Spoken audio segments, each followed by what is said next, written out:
dans cette nation. Alléluia. Pour la qualité de ce qu'il enseigne, mais également pour la qualité des fruits de son apostolat. Et je crois que tu es béni d'être là. Donc aidez-moi avec acclamation à recevoir cette chaire le docteur Bangoré Dominique.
Alléluia.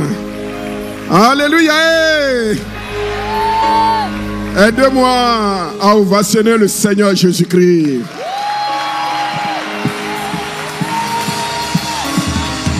Alléluia. Mais vous savez, Dieu ne fait rien pour l'homme sans l'homme. Ne l'oubliez jamais. Si tu veux réussir, mets-toi dans la tête, dans la mentalité que Dieu ne fait rien pour l'homme sans l'homme. C'est la raison pour laquelle Dieu se fait homme pour venir sauver les hommes. Il n'a pas pris les anges.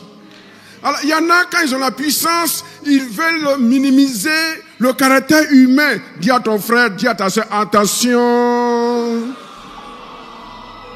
Dieu ne fait rien pour l'homme sans l'homme. Aidez-moi à ovationner l'ange de cette église.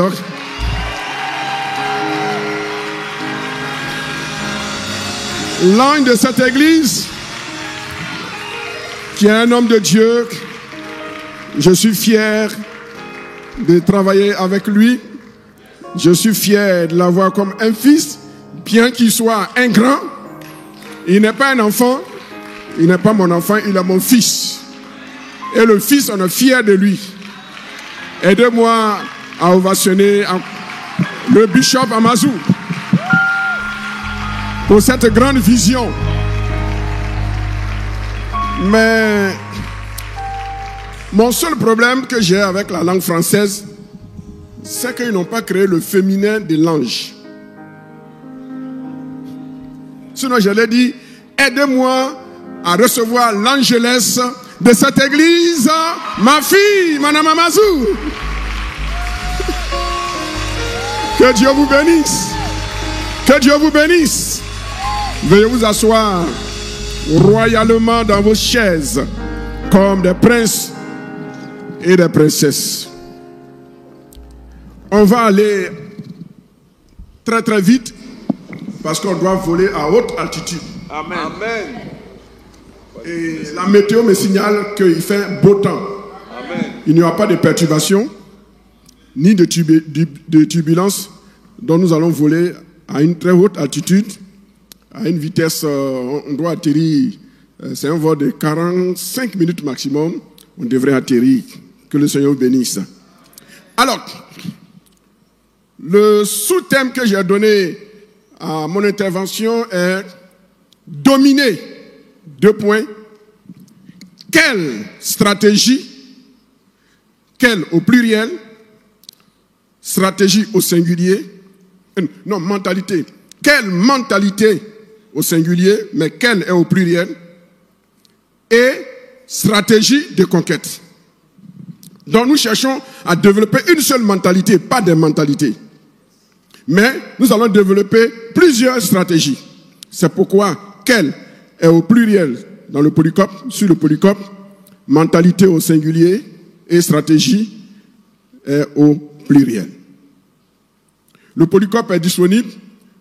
Nous n'avons pas fait assez, seulement une centaine. Voilà. Vous pourrez vous en procurer à la fin du culte. Il y a des données que je vais survoler. Et si vous avez le polycope, vous pourrez mieux lire et comprendre.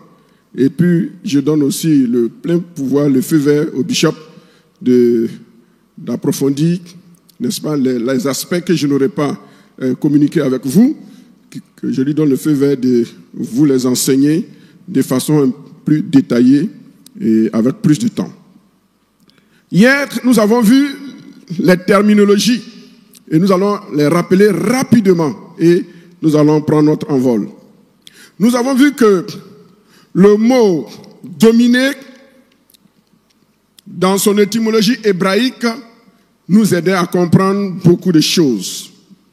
Nous avons vu que le mot dominer, dans la langue hébraïque, venait du mot radar, que nous trouvons dans Genèse chapitre 1, le verset 26 et le verset 28. Nous avons vu également que dans le mot radar, il y avait 3 consonnes essentielles dont la valeur pictographique, c'est-à-dire en hébreu, la lettre est une lettre, mais c'est en même temps un chiffre ou un nombre, et en même temps c'est un concept. Donc, nous avons vu que les 3 consonnes dans radar, on a le resh, le R, qui est le symbole du leadership. Donc, en hébreu, quand vous voyez la lettre R, la lettre R signifie leader, chef, celui qui gouverne et celui qui dirige. Et la deuxième lettre, nous avons vu que c'était la lettre D, qu'on appelle le dalet en hébreu, qui est le symbole du battant de la porte. Pour dominer, il faut savoir à quelle porte frapper. Parce qu'aujourd'hui, il y a beaucoup de portes. La porte qu'on appelle la porte du raccourci, où beaucoup de jeunes serviteurs aujourd'hui ne veulent pas souffrir comme Paul a souffert, comme Jésus a souffert, comme Moïse a souffert, comme nos pères ont souffert. Ils veulent entrer dans un type de ministère qu'on appelle génération spontanée. Oui, génération spontanée, l'argent spontané, mais mort spontanée. Ne vous laissez pas séduire. La facilité ne vient pas de Dieu. Il y a un chemin, il y a le désert. Et mon jeune frère, le pasteur Germain, en parlé. C'est bien ça, hein? C'est Germain? Justin, ok. Ghislain, autant pour moi. Je vais me familiariser. Par la suite, nous avons vu que le He, qui est le H, l'équivalent du H, a pour symbole, a pour valeur pictographique la montagne. Il n'y a pas de domination sans braver les difficultés. La montagne. Celui qui ne veut pas dominer, quand tu vois la montagne, il voit un obstacle. Mais toi qui es en train de m'écouter et qui va changer de dimension après cette conférence, quand tu vas voir désormais une montagne, tu dis, hé, ma femme, hé, mes enfants, hé, mes collègues, voici un bon mangement. Parce que Dieu n'a pas mis les richesses, les sous-sols à la surface de la terre. Il les a mis dans le sous-sol et dans les montagnes. C'est pourquoi un territoire montagneux n'est pas un territoire de défaite, c'est un territoire de richesse. Tout est caché dans la montagne. Donc il faut braver la montagne. C'est pourquoi il pouvait dire à Zorobabel, qui es-tu, montagne? Tu seras aplani. Tant que nous n'allons pas chercher à aplanir les montagnes, nous ne mangerons jamais les trésors cachés dans les montagnes. Et ce soir, j'aimerais vous parler de la mentalité des gagneurs, des dominateurs. Nous avons vu également que le mot cultiver venait d'un mot hébreu qui également est riche en signification. Nous avons vu que ces 3 lettres, ces 3 consonnes principales, c'est le mot Abad. Ça s'écrit Avad, mais ça se lit Abad. Il y a le Aïn, qui est le symbole de l'œil. Pour dominer, il faut avoir l'œil perçant, la vision. Pour dominer, il faut développer la mentalité du prophétique. Parce qu'avec notre intelligence humaine, nous sommes limités. Tellement les défis qui sont en face sont grands. Ce sont des esprits. Et si nous ne développons pas, si on n'arrive pas à développer la mentalité visionnaire, prophétique et visionnaire au sein du leadership, nous serons bloqués. Nous ne pouvons pas cultiver en nous ce qui va nous permettre de dominer. Nous avons vu que la deuxième lettre, le bête, c'est la maison, l'espace, l'environnement. Notre domination ne doit pas se limiter à notre petite famille, à notre petite assemblée locale. Mais notre domination doit aller, elle doit s'étendre. C'est pourquoi je veux que tu dises à ton voisin, pousse, fais-moi de l'espace, parce que je veux m'étendre. Après ce masterclass, je dois m'étendre. Est-ce que je parle à quelqu'un?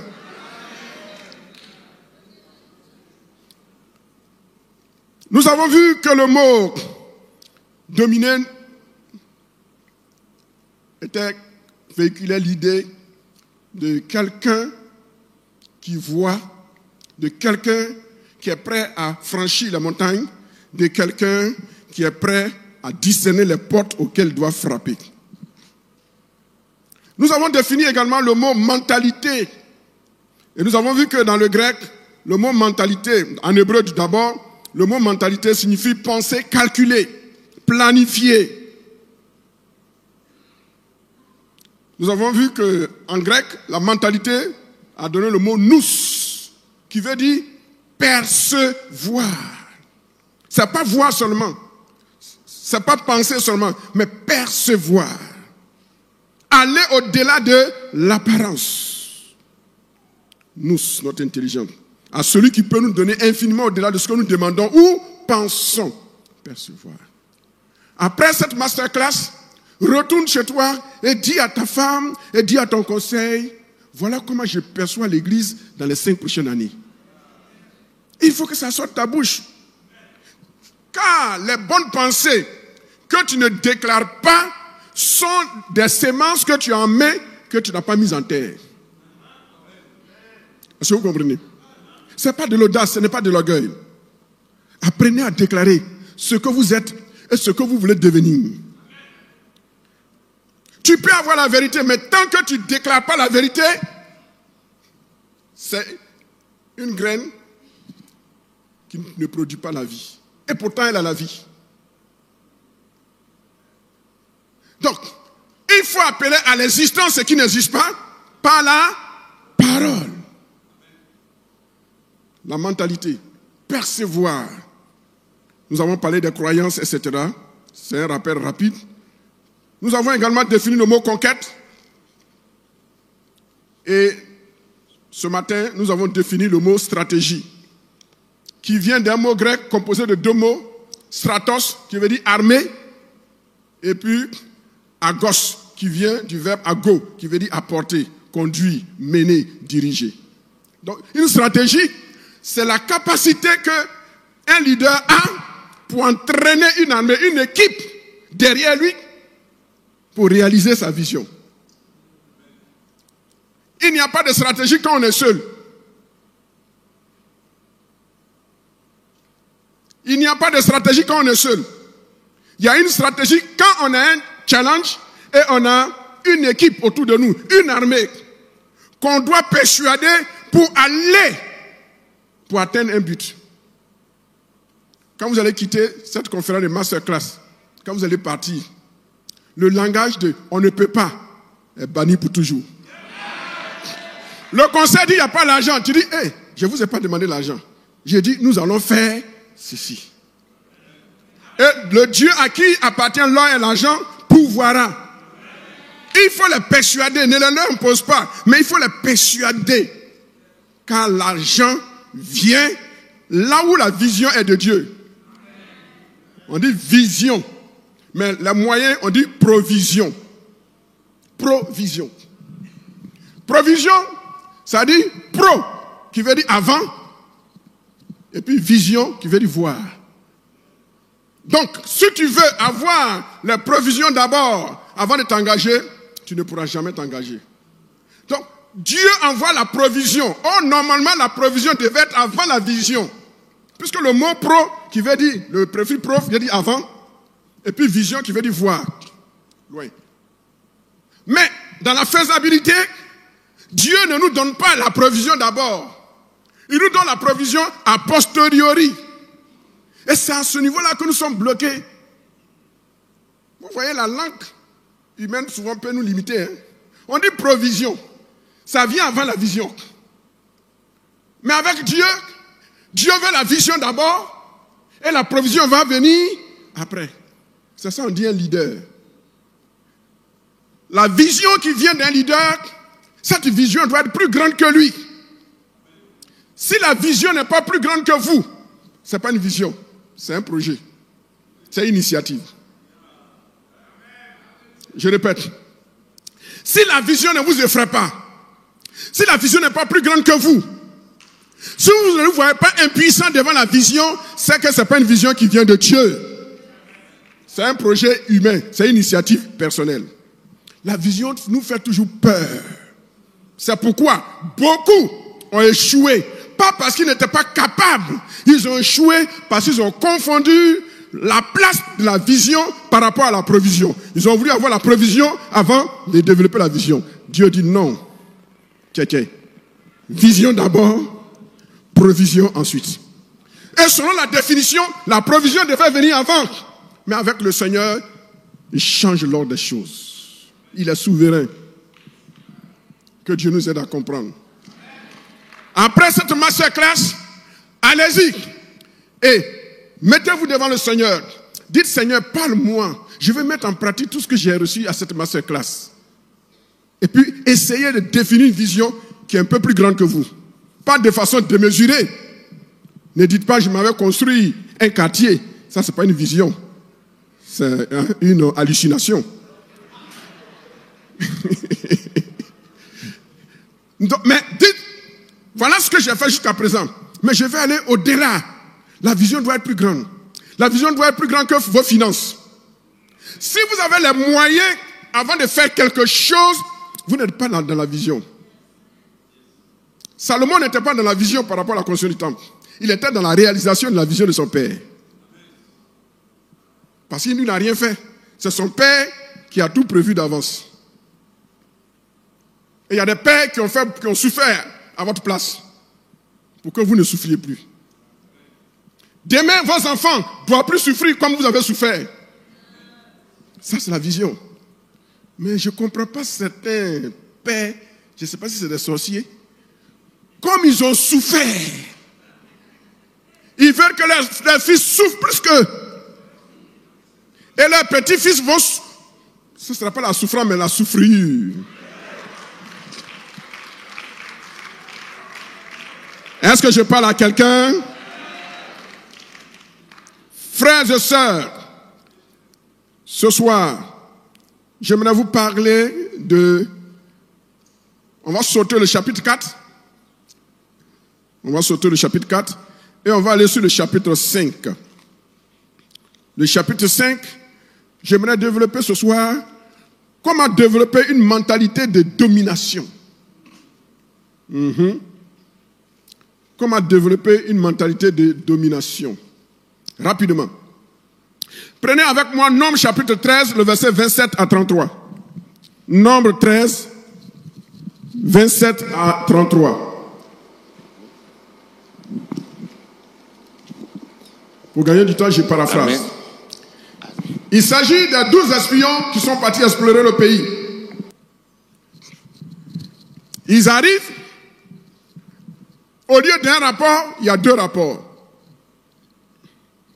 Celui qui veut avoir la mentalité de dominateur, de conquérant, il doit tenir compte de ce qu'on appelle de l'esprit de la dialectique. La dialectique. Dis avec moi, la dialectique.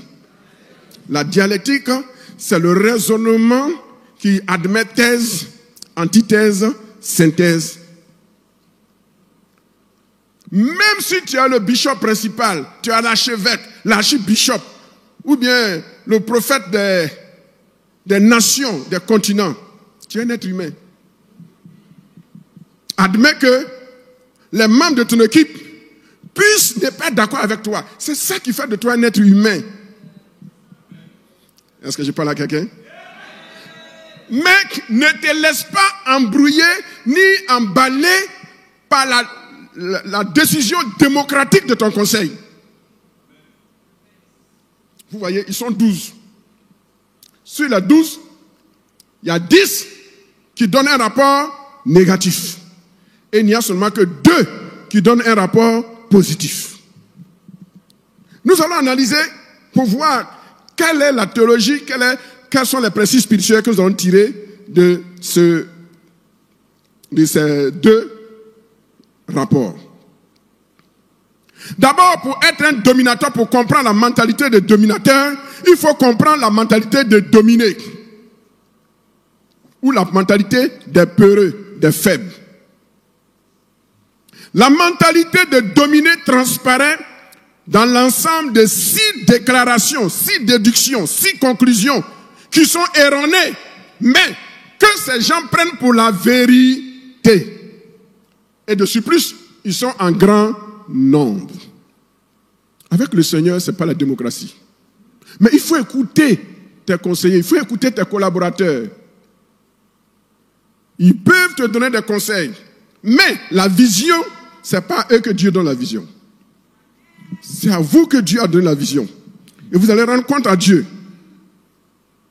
Ne laissez rien au monde vous perturber, vous distraire de la vision. Analysons le rapport. Ce rapport de dominer est le reflet de la perception de dominer. Ils ont passé combien d'années? 5 siècles. 430 ans en Égypte. Donc ça fait 5 siècles. Ils ont été dominés de génération en génération, génération en génération. Ils ont transmis ça à leurs enfants, aux enfants de leurs enfants. Vous comprenez? Voici des gens qui n'ont jamais dominé. Ils ont toujours été dominés.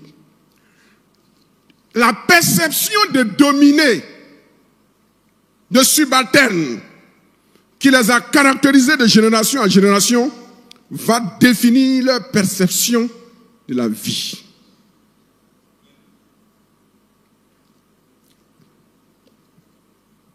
Le dominé se voit toujours impuissant. Le dominé se voit toujours incapable. Le dominé se voit toujours pauvre. Mais ce soir, à cette conférence de masterclass, le Seigneur me donne de changer notre mentalité. La richesse, pour le dominé, pour le pauvre, la richesse, c'est où? C'est dans la poche. Mais à cette conférence, je vous dis que la richesse ne se trouve pas dans la poche. La richesse se trouve ici, dans la mentalité. Que le Seigneur nous aide. Alors, nous allons d'abord comprendre la mentalité du dominé. Quelle est la première déduction qu'ils font? Elle dit, le peuple que nous avons visité est un peuple puissant. Voilà, c'est un peuple qui est puissant. Le dominé se voit toujours faible par rapport à l'adversaire qui est puissant, qui est plus grand que lui, qui est plus fort que lui. Et tant que notre mentalité ne change pas, nous ne pourrons jamais dominer. Oh, pauvre Afrique. Afrique de nos pères, Afrique de nos ancêtres. Pendant combien d'années d'esclavage? 5 siècles d'esclavage. Ils ont été torturés. On les a pris pour des choses, ils ont été chosifiés. Leur ADN, les neurones, tout a été transformé, influencé. Quand ils voient le blanc, ils se mettent à genoux. La mentalité de dominer définit sa perception. Même dans ses rêves, il se voit chicoté par le dominateur. Même dans ses rêves.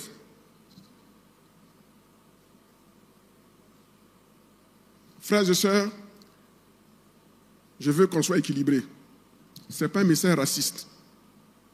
Mais je suis en train de vous enseigner, pour vous amener à sortir de ce bourbier de l'ADN de dominer. Ils disent que le peuple est un peuple puissant.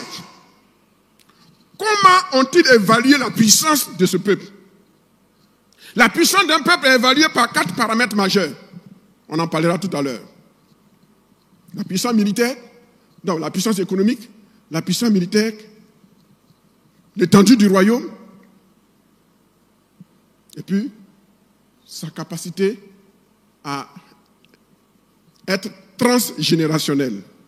C'est-à-dire les tests qui régissent le fonctionnement culturel et politique de ce peuple, aucun individu ne peut changer. C'est ça qui fait la puissance d'un peuple. Pendant combien de jours ont-ils étudié la puissance de frappe militaire de ce peuple? Pendant combien de mois ont-ils étudié l'économique, les ressources du sous-sol de ce pays pour savoir que c'est un peuple qui est puissant? La faiblesse et le syndrome de dominer donnent des hallucinations. L'halluciné, il voit partout un lion en train de le poursuivre. Ou le dominateur, il se voit un berger dans ses rêves, en train de perdre, en train de donner des ordres. L'halluciné, lui, on le poursuit toujours dans ses rêves. Le lion le poursuit toujours. On a été façonnés comme ça. Nous sommes sauvés, c'est vrai. C'est l'esprit qui est sauvé. Mais l'âme n'est pas encore sauvée. Le corps n'est pas encore sauvé. Et c'est l'enseignement que nous transmettons à l'Église, au peuple, sur la base, n'est-ce pas, d'une théologie équilibrée qui va permettre au salut qui est dans notre esprit de s'enraciner dans notre âme. Et comment le salut s'enracine dans notre âme? Quand le salut, l'évangile qui est dans notre esprit, qui nous a sauvés, purifie notre âme. Comment purifie-t-il notre âme? Comment l'esprit purifie-t-il notre âme? C'est quand nous découvrons, n'est-ce pas, les limitations, les imperfections, les mauvaises conceptions, les mauvaises perceptions, la peur, les on-dit, les il paraît. C'est l'évangile qui doit faire ce travail de purification. Sans ce travail, on est sauvé, mais on sera toujours dominé par le dominateur. Voulez-vous être toujours des éternels dominés? Cette masterclass vient pour produire une révolution positive, une révolution pacifique, une révolution d'amour, une révolution contre nous-mêmes, pas contre quelqu'un, mais contre nous-mêmes. Car tu ne peux pas combattre et avoir la victoire contre l'adversaire tant que tu n'as pas triomphé de toi-même. Le véritable combat, c'est avec nous. Dis à ton voisin, mon combat, ce n'est pas contre toi. Et ton combat, ce n'est pas contre moi. Après cette masterclass, allons et combattons contre nous-mêmes. L'orgueil qui est en nous, la peur qui est en nous, la jalousie qui est en nous. Pourquoi c'est lui qui réussit? Pourquoi pas moi? Pourquoi c'est elle qui réussit? Pourquoi pas moi? Combattons. Et une fois que nous aurons eu la victoire sur nous-mêmes, alors nous pourrons prétendre combattre l'ennemi et combattre les vicissitudes de la vie. Est-ce que je parle à quelqu'un? Deuxième déduction erronée pour un peuple dominé. Il dit c'est une ville, c'est un peuple avec de grandes villes fortifiées. Le dominé voit tout grand par rapport à l'autre. Jamais lui, mais c'est l'autre. Le complexe d'infériorité. Tant que nous n'aurons pas vaincu le complexe d'infériorité, frères et sœurs, il nous sera difficile de dominer. Mais tu vas dominer qui? avec ce complexe d'infériorité. Troisième déduction ironique. Il dit c'est un pays qui dévore ses habitants. Quelle hyperbole, quel contraste, quelle contre-vérité. Vous voyez l'expression? Le dominé, il crée un vocabulaire qui le contredit lui-même, qui prouve que vraiment il est un ignare, il est un agricole. Il dit un peuple qui dévore ses habitants. Bon, faisons un peu de raisonnement du syllogisme.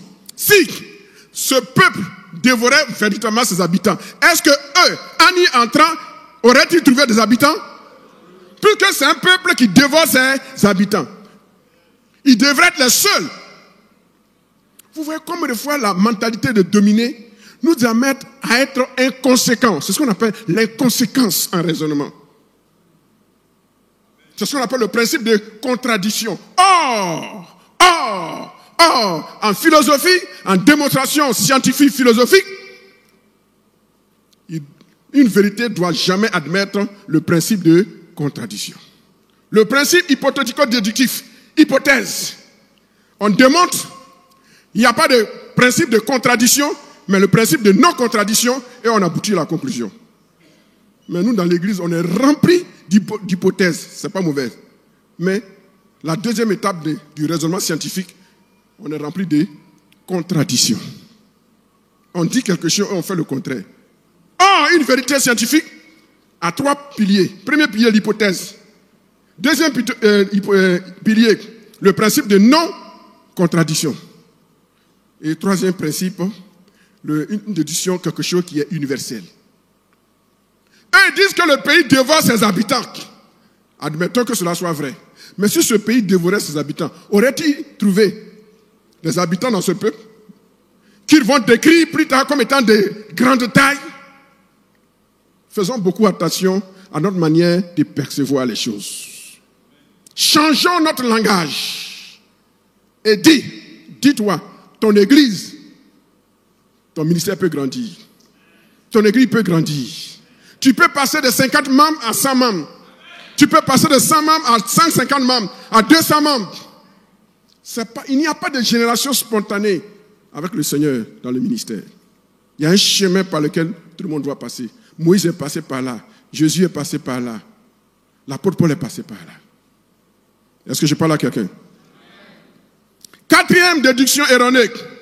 Il affirme il dit tous ceux que nous y avons vus sont de haute taille. Ils ont mesuré, ils ont pris la mesure de toute la population et ils ont vu que tout cela, ils font plus de 2,5 mètres, 2,5 mètres. Comment tu peux parler ainsi? Cinquième déduction erronée. Elle dit, nous y avons vu des géants, fils d'Anak. Mais ils ont oublié que ces fils d'Anak, ces géants, ils ne sont pas des esprits. C'est des êtres humains. Ils ont déjà oublié ce que Dieu a fait en traversant la mer Rouge. Ils ont oublié ce que Dieu a fait en les délivrant de la main de Pharaon. Il dit, c'est des géants. On ne peut rien faire devant eux, face à ces gens. Et enfin, le dernier élément sur lequel j'aimerais qu'on insiste, la sixième déduction, ils attestent. Nous étions à nos propres yeux. Eh Seigneur, aie pitié. À nos propres yeux. D'abord, il ne parle pas des autres. Il commence par eux-mêmes. Nous-mêmes, à nos propres yeux. Ça, c'est un. 2. À leurs propres yeux, nous étions comme des... Comment toi, enfant de Dieu, tu peux te comparer à une sauterelle? Dis, je refuse ce langage. Pour dominer, il faut bannir de ton langage des propos. Ce n'est pas de l'autosuggestion. C'est ce qu'on appelle la foi qui confesse le positif. La foi qui confesse le positif. Deuxièmement, il faut comprendre la mentalité de dominateur. Les dominateurs ne parlent pas beaucoup. Vous voyez, les autres ont eu combien? 6 déductions, 6 déclarations, 6 résolutions. Appelons ça des résolutions. 6 résolutions qui attestent qu'il ne peut pas. Voyons maintenant les résolutions de ceux qui ont la mentalité des gagneurs, des dominateurs. La première résolution met l'accent sur des évidences. Il dit c'est un pays où coule le lait et le miel. Le dominateur ne voit pas l'obstacle. Il voit la richesse, la prospérité, la bénédiction qui est derrière l'obstacle. Il dit c'est un pays où coule le lait et le miel. Le lait et le miel. Vous comprenez avec moi que le lait ne coulait pas. C'est une expression.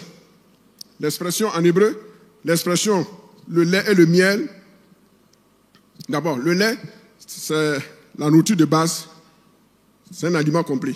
On a appris ça en sciences, à l'école primaire, au collège. Le miel, également, c'est un aliment qu'on peut utiliser pour se nourrir. Jean-Baptiste vivait des sauterelles et des miels. Lui aussi, c'est un aliment qui est riche en sucre, en protéines, etc. Donc, l'expression où coule le lait et le miel est une expression qui parle de l'abondance. Mais cette abondance n'était pas versée au sol. Cette abondance devrait être cultivée. Il y avait un travail à faire. C'était de conquérir d'abord le pays. Donc, eux, ils parlent d'évidence. Ils disent c'est un pays où coule le lait et le miel. On a les preuves.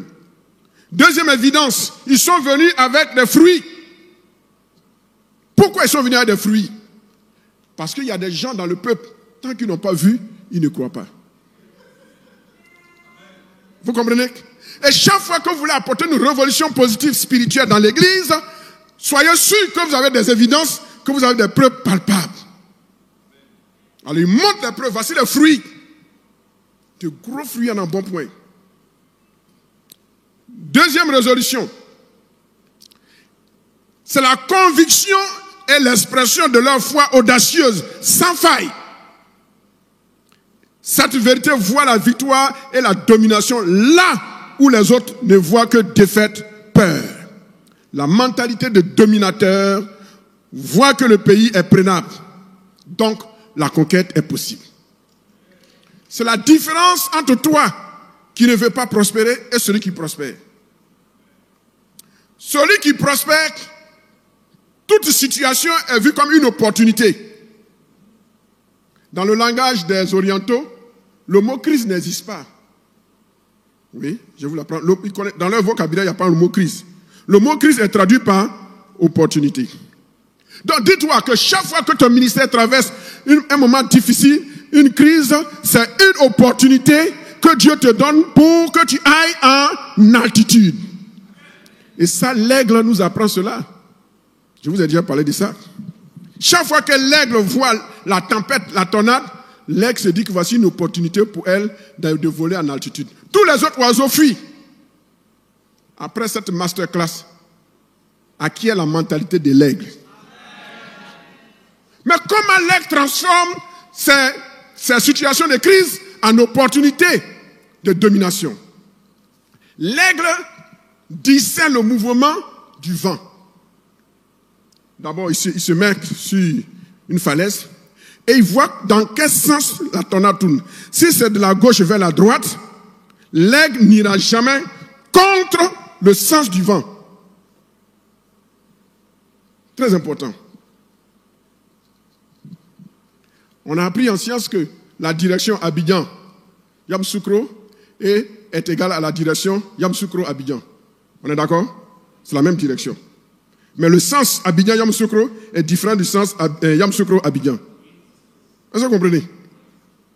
Donc, si tu connais la direction de la crise, mais tu ne connais pas le sens, le vecteur directeur de la crise, en voulant résoudre cette crise, la crise va t'emporter. Donc l'aigle discerne non seulement la direction, mais le sens. Et il se jette dans le vent. Et le vent va tournoyer avec l'aigle. L'aigle ne fait aucun effort. il se laisse emporter. Il y a des moments où nous devons nous laisser emporter par les situations que nous ne comprenons pas. Inutile de se débattre. Je sais que ce n'est pas facile. Je sais que ce n'est pas facile. Quand vous traversez des moments difficiles, vous avez envie de vous justifier, vous avez envie de parler, qu'on vous écoute. Je sais que c'est humain, c'est psychologique. Quand vous parlez, vous vous défoulez, ça vous fait. Mais ce n'est pas dans tous les cas qu'il faut parler. J'ai appris ça. J'ai appris ça. Ce n'est pas dans tous les cas qu'il faut parler, il faut se défendre. Quand il y a eu la crise de Béhanzin, j'ai été cité dans cette crise. Et quand je passe, j'ai l'impression que tout le monde pense que ce que Béhanzin a dit sur moi est vrai. Et puis, vraiment, j'étais mal à l'aise. J'ai dit, Seigneur, tu me connais. Comment ce monsieur peut me mettre la bouche sur moi et tu dis rien? Dieu n'a rien dit. Il faut laisser le vent t'emporter. Ne va pas dans le sens contraire. L'aigle rentre dans le sens de la direction de la tornade. Et ça tourne. Mais ça va prendre fin un jour. Ça va prendre fin un jour. Tu es venu à cette masterclass avec un problème qui te trottine dans la tête. Mais le Seigneur me dit de te dire, sois patient. Ne t'agite pas. Si tu as fait venir à cette masterclass, c'est parce qu'il veut que tu apprennes quelque chose. Et bientôt, il va mettre fin à cette situation inconfortable que tu traverses. Même ce qui fait mal, tes meilleurs amis qui devaient venir te consoler, tu ne les vois pas. Et le silence signifie que ce qu'on dit de toi est vrai. Et pourtant, ce n'est pas vrai. L'aigle tourne avec la tornade. Et à un moment donné, plus l'aigle tourne dans la tornade, une loi scientifique qu'on appelle la loi de la rotation va être appliquée. Quand vous ne vous laissez pas dans le mouvement que Dieu autorise, vous ne pouvez pas expérimenter les lois scientifiques que Dieu a mises dans la nature pour vous. Alors qu'est-ce qui se passe? La loi de la rotation, on a appris en sciences, en physique, au lycée, que qu'un objet tournant sur lui-même, il crée une énergie. Et cette énergie le propulse en haut. C'est ce qu'on appelle l'énergie potentielle. C'est cette énergie potentielle. L'énergie de la vitesse, qu'on appelle l'énergie cinétique. C'est cette loi-là que Dieu a utilisée avec David. Comment un petit David, comment lui, son caillou peut faire tomber un géant comme Goliath. Mais c'est cette loi de la science qui a été appliquée. Quand il a tournoyé, la loi de la rotation. Quand tu es en train de tournoyer, les autres se moquent de toi. Laisse-toi emporter par le vent de Dieu qui te fait tournoyer. Tu es en train de prendre de l'attitude. Tu es en train de te donner l'énergie cinétique. Un temps viendra, Dieu va te dire, lâche prise. Mais c'est lâcher prise qui est le plus difficile. Tu dis, mais si je lâche prise, qu'adviendra-t-il de mon ministère, de ma femme, de mes enfants? Que diront les autres? Ne te préoccupe pas des autres. Si Dieu te dit lâche prise, laisse. Quand David a lâché prise, la rotation a communiqué double énergie. L'énergie cinétique liée à la vitesse. Mais si le caillou partait tout droit, ça allait taper comment on appelle, Goliath au niveau de sa cuirasse. Ce n'avait pas d'effet. Alors, il y a une deuxième énergie qui entre en ligne de compte. Quand tu fais ta part, Dieu fait ce que toi tu ne peux pas faire. Je dis à quelqu'un à cette masterclass, le fait que tu sois venu, tu as fait ta part. Laisse Dieu faire sa part. Ce que tu ne peux pas faire, Dieu le fera. Alors, David ne pouvait pas avoir l'énergie cinétique, il ne pouvait pas avoir l'énergie potentielle. C'est Dieu qui va créer l'énergie potentielle. Et l'énergie potentielle est liée à l'altitude. Le niveau où ta main ne peut pas arriver, mais parce que tu as fait ta part, tu as tout noyé la fronte, Dieu te permettra d'arriver là où tu ne peux pas arriver. Et l'énergie potentielle va orienter la pierre de David jusqu'au niveau de l'altitude qui correspond au front de Goliath, tout juste le petit espace libre. Vous pensez que ça c'est un jeu? C'est un miracle. Mais c'est un miracle qui repose sur une loi scientifique. Faites votre part. Dieu fera la sienne. Ce que tu ne peux pas faire, Dieu le fera pour toi. C'est ainsi que nous devons pour dominer, faire notre part. Il dit, le pays est prenable, nous allons le prendre. Qu'est-ce qui est devant vous? Les différentes villes où vous êtes, les différents villages où vous êtes, les différents quartiers où vous êtes. Les différents quartiers où vous êtes. Quels sont les espaces vides que vous pouvez prendre? La mentalité des dominateurs, ça commence dans l'esprit. On a dit premièrement, il faut connaître la mentalité du dominé. Il ne faut pas ressembler au dominé. Deuxièmement, la mentalité du dominateur, il ne parle pas beaucoup. 2 déclarations. La première, c'est quoi? Il a dit, c'est un pays où coule le lait et le miel. Voici les fruits que nous avons tirés, que nous avons rapportés de ce pays. Deuxième déclaration, le pays est prenable. Troisième élément pour la mentalité des dominateurs, il faut cultiver ce qu'on appelle la résilience et la persévérance. La résilience et la persévérance. La résilience, c'est la capacité, en leadership, quand on parle de résilience, c'est la capacité, n'est-ce pas, qu'un leader a à surmonter les crises, les difficultés dans le ministère. C'est ce qu'on appelle la résilience.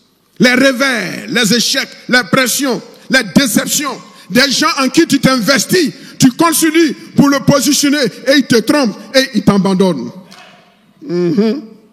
Résilience. Quelqu'un sur qui tu t'appuies, tu penses qu'il va être ton numéro 2 et il divise ton église et tu ne fais pas attention, tu peux piquer une crise. Résilience. La résilience, c'est pour ceux qui doivent dominer. Paul, vous pouvez lire les épîtres de Paul, vous voyez partout où il en parle. Vous pourrez lire dans 2 Corinthiens chapitre 11, le verset 23 à 28. 2 Corinthiens chapitre 1, verset 8 à 10. 2 Corinthiens 4, 8 à 9. 2 Corinthiens 6, 4 à 5. 1 Corinthiens 4, 9 à 13. Philippiens 3, 8.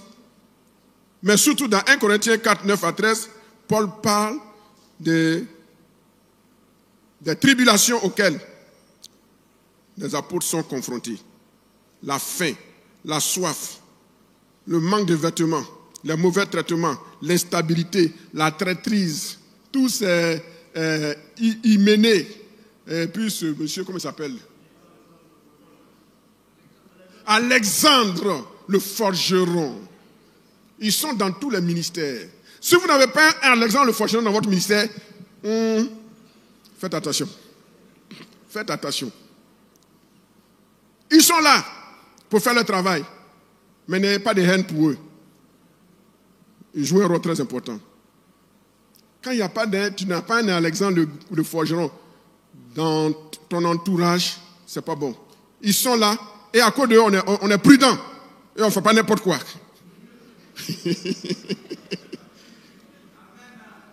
Maintenant, quand il dépasse les limites, Dieu le traite. Est-ce que je parle à quelqu'un? Ok. Voyons rapidement les différentes formes de conquête et nous allons prier. Et demain, nous allons, je pense qu'on va finir. Demain, on peut finir. Les stratégies de conquête. Jérémie, chapitre 1, le verset 4 à 10. Jérémie, chapitre 1, le verset 4 à 10. Il est écrit, c'est Dieu qui parle à Jérémie. Il dit, Jérémie 1, 4 à 10. Je n'ai pas encore trouvé. Si vous avez trouvé, vous pouvez projeter pour moi, s'il vous plaît. C'est au tableau. Ok. La parole de l'Éternel me fut adressée en ces mots. Écoutez très bien. Avant que je t'eusse formé dans le ventre de ta mère, je te connaissais, et avant que tu fusses sorti de son sein, je t'avais consacré, je t'avais établi prophète des nations. Donc vous voyez, l'appel là n'est pas une histoire, tu vas dans une école biblique, pastoral, c'est là que tu acquiers l'appel. Ou bien tu es dans une église, c'est là que tu reçois l'appel. Non, l'appel est lié à la prédestination. Bon, ça c'est un autre enseignement. Donc il a dit, verset 6, je réponds, ah Seigneur éternel, voici, je ne sais point parler car je suis un enfant. Ça c'est la mentalité d'un dominé. Après cette masterclass, ne tombez pas dans l'extrême, c'est-à-dire ne tombez pas dans l'orgueil, mais ne dites pas je ne suis rien. Ce n'est pas de l'humilité, c'est de l'orgueil. Et c'est de l'incompétence notoire, encyclopédique. Il dit, et l'Éternel me dit, ne dis pas je suis un enfant. Une fois tu reçois un appel de Dieu authentique, un doma, tu ne dois plus dire je suis un enfant. Car le ministère n'est pas pour les enfants, le ministère est pour les fils. Il dit, quand je t'enverrai, quand tu iras vers tous ceux auprès de qui je t'enverrai, et tu diras tout ce que je t'ordonnerai. C'est ça les vainqueurs, les dominateurs. Tu dois transmettre intégralement ce que Dieu t'a dit, mais c'est à toi de trouver la sagesse de le dire. Et c'est là que les jeunes prophètes de ce 21e siècle ont des problèmes. Ce n'est pas tout ce que Dieu révèle qu'on dit du haut de la chair.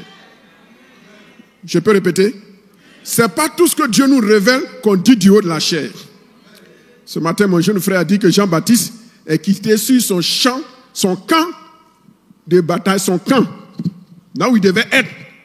Il est allé sur un autre camp. Et il a dit quelque chose qu'il ne devait pas dire, on l'a tué. Est-ce qu'il est le seul prophète qui a une fois dit la vérité aux autres? Pourquoi c'est lui qu'on tue? Bon, je ferme la parenthèse. Donc, quand Dieu te révèle par l'esprit, Dieu t'a donné l'intelligence, le nous, la mentalité, pour savoir traduire ce que Dieu t'a dit dans les circonstances qui sont inconfortables, sans changer le message, ni le dénaturer, sans tomber dans la compromission, mais c'est à toi de trouver la sagesse, un compromis pour libérer le message du Seigneur. Quand Dieu dit à Samuel, va oindre qui? David. Samuel est intelligent. Il sait que Dieu ne peut pas le mettre dans la gueule de Saül. Il dit, mais Saül va la prendre et Saül va vouloir me tuer. Donc vous voyez, un vrai prophète, il ne veut pas mourir. Non, mais si tu meurs avant le temps, qui va achever ton travail?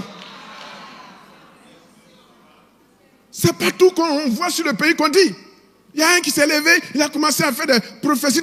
J'ai dit, celui-là, s'il m'avait rencontré, il n'aurait jamais dit ça. J'ai pensé ça aujourd'hui.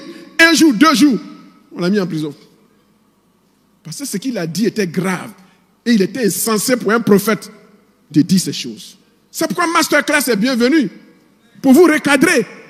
Parce qu'il y a trop de gigolos, prophètes gigolos parmi vous. Samuel dit, David va la prendre, Saül va la prendre, il va me tuer. Et Dieu dit, c'est ça. Dans la prophétie, dans la théologie de la parole de Dieu, il y a la diplomatie. Si tu veux aller loin le plus possible, il faut savoir être diplomate, sans tomber dans les compromissions. Dieu dit à Samuel, dis simplement que tu es venu offrir un sacrifice.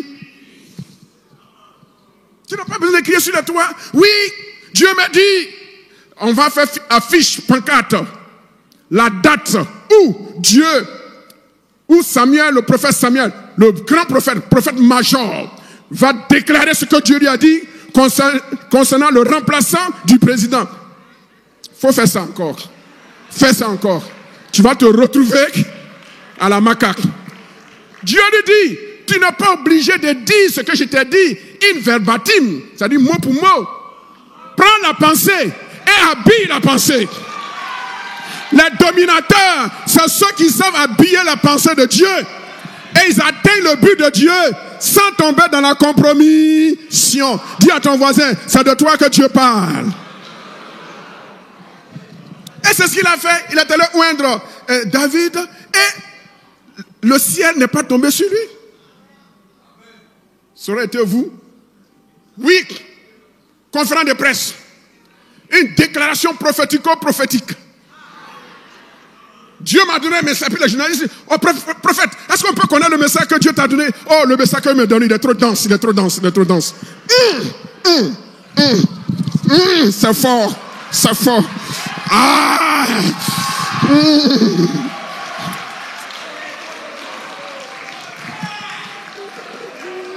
N'arrêtons pas notre ministère avant le temps. Ne tue pas ton ministère avant le temps. Ne compromets pas ta destinée avant le temps. C'est vrai, le diable va attaquer. C'est vrai, ton ministère prendra fin un jour. Mais ce n'est pas à toi de le précipiter, de précipiter sa fin.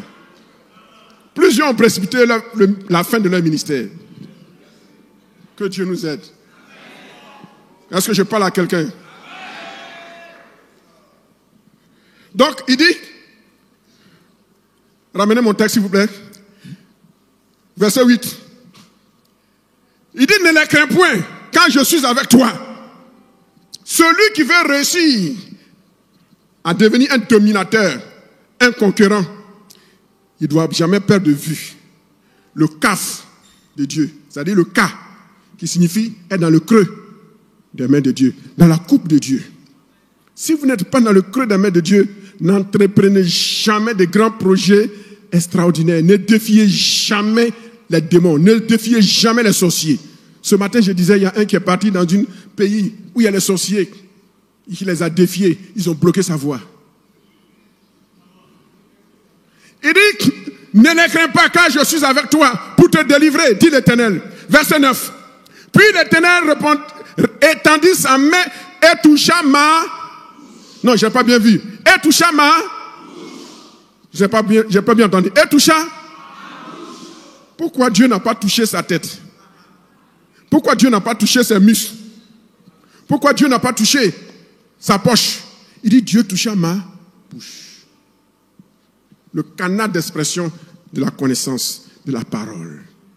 Un prophète qui ne prophétise pas sur le fondement de la parole, il a un ministère hypothétique et questionnable.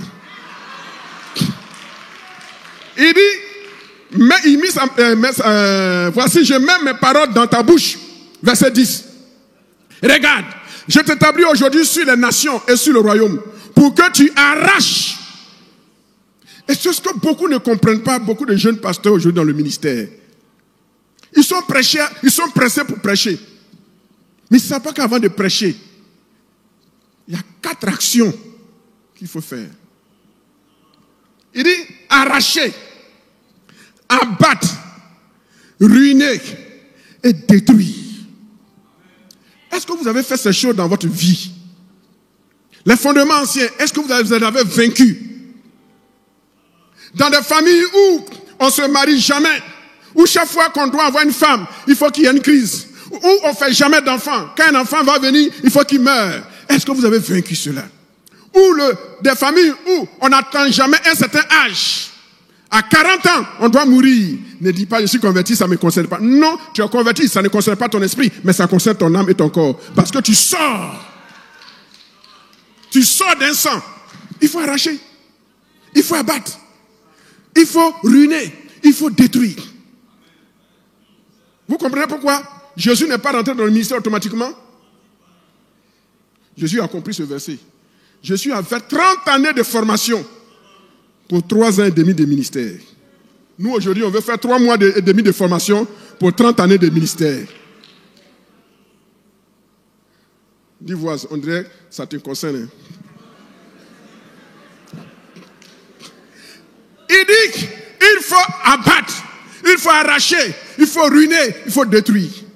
Avant de faire quoi? De planter et de bâtir. Vous voyez le rapport?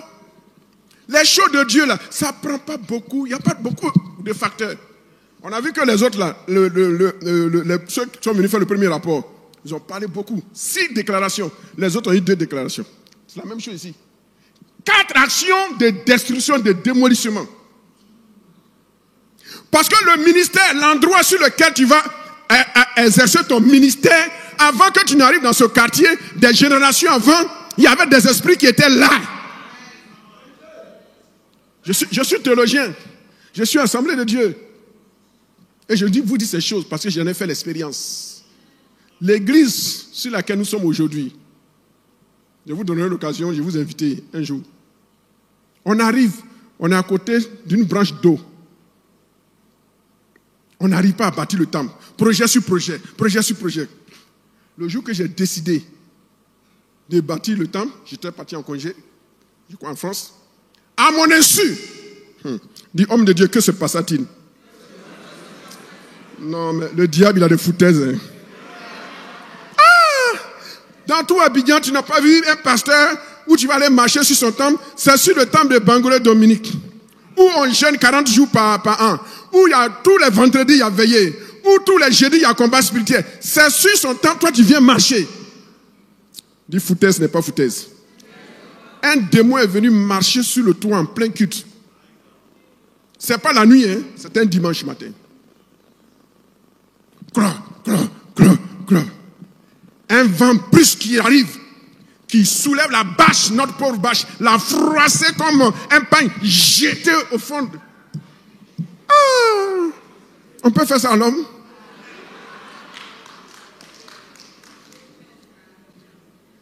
L'église déclenche une semaine de jeûne et prière. J'arrive, on me fait le con, on dit. Je dis, ah bon? Donc Satan, on habitait ensemble. On cohabitait. Et puis, mais tu es bête, Satan. Il ne fallait pas te manifester.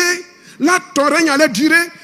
Mais comme tu n'es pas intelligent, tu es venu te manifester. Ce que tu cherches, tu vas trouver. Déclencher jeûne et prière. Et je monte sur la chair et je dis, le lundi qui vient, je détruis ce temple. Mes collaborateurs, le padre aussi les agère. Mais quand même, si tu es le pasteur principal, ça c'est ce qui se disait intérieur, hein, personne n'osait me le dire. Même si tu es le pasteur principal, mais quand même il y a un conseil, il faut consulter les anciens, il faut consulter... Consulter qui? Consulter qui? Anciens. À 6h du matin, je suis arrivé. Il y avait 2 ou 3 jeunes, on a commencé à démolir. Aucun responsable n'est venu. Parce que ce que j'étais en train de faire, d'après eux, n'était pas dans la ligne droite de la volonté de Dieu. C'était à la limite méprisable, indigne d'un responsable. Et moi, ce n'est pas l'homme que j'écoute. Le boss. On a détruit. On a commencé à faire les fosses creusées. On vide l'eau avec une machine à pompe. On vide l'eau des fosses. L'eau qu'on jette dehors, c'est comme si on avait bruit. La même eau qui est supposée aller dehors, la même eau revient dans les trous. On vide l'eau, ça finit pas. Qu'est-ce qui se passe? Dieu est bon. Et puis Dieu m'ouvre les yeux. Il dit, mais l'eau que vous tirez, la même eau la revient. Ce que je suis en train de dire, vous n'arrivez pas à comprendre parce que vous pensez que c'est un film de fiction de Hollywood. C'est la réalité. C'est la réalité. Tant que vous n'avez pas combattu, détruit, démoli, il vous sera difficile de bâtir. Yonggi Cho, le grand Yonggi Cho, a fait cette même expérience. Avant de devenir le Yonggi Cho qui est mort tout récemment, il a connu le terrain sur lequel il était. Il faisait tous les programmes, mais rien ne réussissait. Et un jour, les mystiques disent que ce terrain-là, nos ancêtres l'occupent depuis 6 siècles. Ça nous appartient. Et tout ce que tu fais là, ton Jésus que tu prêches là, c'est zéro. Tant que nous on est là, tu ne peux pas réussir. Frères et sœurs, si vous voulez devenir des dominateurs, entrez dans le combat spirituel. Entrez dans le combat spirituel. Sans la puissance de Dieu, vous ne pouvez pas être des dominateurs. Et il lance un défi. Voici cette femme. L'ancien dit qu'elle va mourir dans 30 jours. Si tu pries pour elle, elle était atteinte de tuberculose dernier stade. Si elle guérit, nous on te cède le terrain. Mais si elle ne guérit pas, tu déguerpis. Et Yonggi Cho a prié pour cette femme pendant 29 jours. La femme n'est pas guérie. Le 30e jour, il pleurait sa défaite. Parce que le lendemain, le contrat étant signé, la partie adverse allait venir prendre le terrain. Et Dieu lui donne une vision. Après cette masterclass, Dieu va te donner une vision. J'ai dit quoi? Dieu va te donner une vision. Et dans cette vision, Dieu va te révéler clairement ce qui est à l'origine de blocage, ce qui fait que tu ne peux pas exceller, ce qui fait que tu ne peux pas dominer, ce qui fait que tu ne peux pas percer. Dieu va te le faire. Il est fidèle. Et cette nuit-là, il a une vision. Voici une très belle femme. Hey, les ministères, vous qui voulez percer, ne vous séparez pas de vos femmes. Dans la Bible, depuis l'Ancien Testament jusqu'au Nouveau Testament, le moyen le plus efficace par lequel Satan passe pour détruire les ministères d'avenir, des destinées, c'est les femmes. C'est les femmes. Et Dieu lui montre une belle créature. Il dit, il n'a jamais vu une créature si merveilleuse, si belle comme cette femme. Mais, dit homme de Dieu, mais quoi? Tout le reste était serpent. Il y a beaucoup de puissances qui sont en vogue aujourd'hui dans les ministères, des choses extraordinaires. La chair n'est pas là pour attaquer les autres. La chair est là pour enseigner. Mais ce n'est pas toutes les puissances qui sont puissantes de Dieu. Et l'Esprit nous dit, si tu ne me déranges pas, moi aussi je ne te dérange pas. Nous allons collaborer, nous allons travailler ensemble. Et Yongisho dit, quoi? Toi un serpent, moi un homme, on va collaborer? Jamais. Il y a des parts qui se font, hein, frères et sœurs. Ne vous laissez pas tirer. Votre âme en dépendra. Ne vous laissez pas tirer. Il y a un temps où on traverse la pauvreté. Et il y a un temps où Dieu nous met nous positionne stratégiquement. Et il y a un temps où Dieu nous élève. Frères et sœurs, il y a un temps où on prend le bus. Il y a un temps où on prend le taxi. Il y a un temps où on a sa R4. Et il y a un temps où on a sa voiture. Il y a un temps où dans l'avion, tu montes dans la classe économique, courbé comme un agouti. J'ai fait ça pendant 30 ans. Mais le vieux père, maintenant, je suis rentré dans la dimension où maintenant je voyage en classe business. Mais quand le petit ne sait pas, les pasteurs de maintenant, là, ils sont vivent le luxe. Hey, ça fait 30 ans, j'étais comme agouti courbé dans la classe économique. Maintenant, je ne voyage plus en classe économique. Il y a un temps pour souffrir. Et il y a un temps pour jouir du fruit de ton ministère. Restez fidèles, attachés au Seigneur. Dieu va vous élever. Ne précipitez rien. Arrachez, abattre, ruiner et détruire avant de planter et de construire. Demain, nous allons voir les autres formes de conquête et nous allons voir les stratégies. Demain, je vais vous parler de la stratégie divine, c'est-à-dire la place de la révélation divine. On ne domine pas sans révélation. Je vais vous parler de la place de la puissance divine. On ne peut pas dominer sans puissance. Et je vais vous parler de la place de la connaissance rationnelle, intellectuelle. Elle a sa place. Et je vais vous parler des 4 lois. Les 4 lois ou les 4 pouvoirs qui nous permettent d'être des conquérants. Demain, ne manquez pas. C'est le dernier jour, on donne les choses les plus importantes. Je vais vous parler des 4 pouvoirs que l'Église doit avoir manifestés si elle veut dominer. Et je vous enseignerai aussi la loi des 7. Et nous verrons comment nous pouvons dominer dans chaque sphère d'influence de l'Église dans ce monde. Que Dieu bénisse sa parole, que sa grâce et sa faveur nous aident à comprendre que Dieu a fait de nous des dominateurs. Mais on vient de très loin. Notre passé a fait de nous des éternels dominés. Notre mentalité est mentalité de dominer. Notre mentalité est mentalité de vaincu. Notre mentalité est mentalité de pauvre. Tout peut changer. L'ordre du jour à cette masterclass va changer. Je reviendrai tout à l'heure, après l'intervention de mon jeune frère, le pasteur, le bishop Ghislain, et je vais vous enseigner en 5-10 minutes, l'une des clés qui révolutionne la domination dans le monde économique. J'en ai fait l'expérience, Dieu m'a fait la grâce, ce n'est pas des théories que j'enseigne, c'est mon témoignage personnel. Et Dieu va vous aider. Dis avec moi, Seigneur, en dépit de mon retard, je sais qu'il y a de l'espoir. Tu vas me repositionner. Tu vas m'aider à reformater ma mentalité. Tu vas m'aider à comprendre que ma domination dépend des victoires que j'ai remportées sur moi-même d'abord. Ensuite, c'est sur le monde spirituel. Et troisièmement, sur le monde socio-existentiel. Je compte sur ta grâce. Mets ta parole dans ma bouche. Et non seulement dans ma tête, mais dans ma bouche.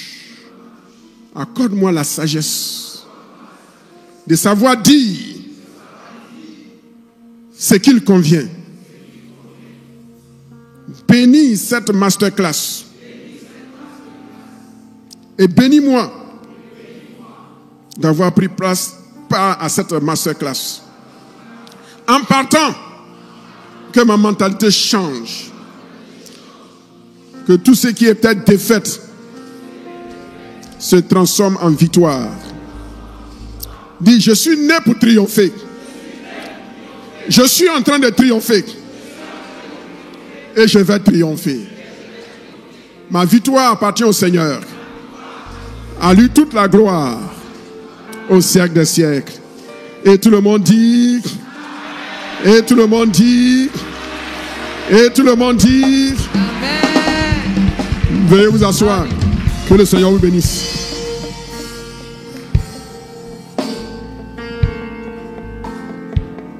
Est-ce qu'on peut acclamer Jésus-Christ de Nazareth? Alléluia. Acclame, acclame, acclame, acclame, acclame, acclame, acclame. On se lève et on acclame le Seigneur pour la qualité. Oh my God, my God, my God, my God. Alléluia. Alléluia. Merci Jésus. Mon essentiel. Je chanterai en l'honneur de son nom. Je chanterai gloire à l'éternel. Oh, je chanterai louange à son nom. Toujours je chanterai Dieu, tu es mon essentiel. Je chanterai en l'honneur de son nom. Alléluia. Acclamons Jésus. Dans cette même position, on va aller sans transition à notre deuxième message. Et comme papa l'a dit, il va revenir pour terminer. Frères et sœurs, c'est extraordinaire ce qui se passe.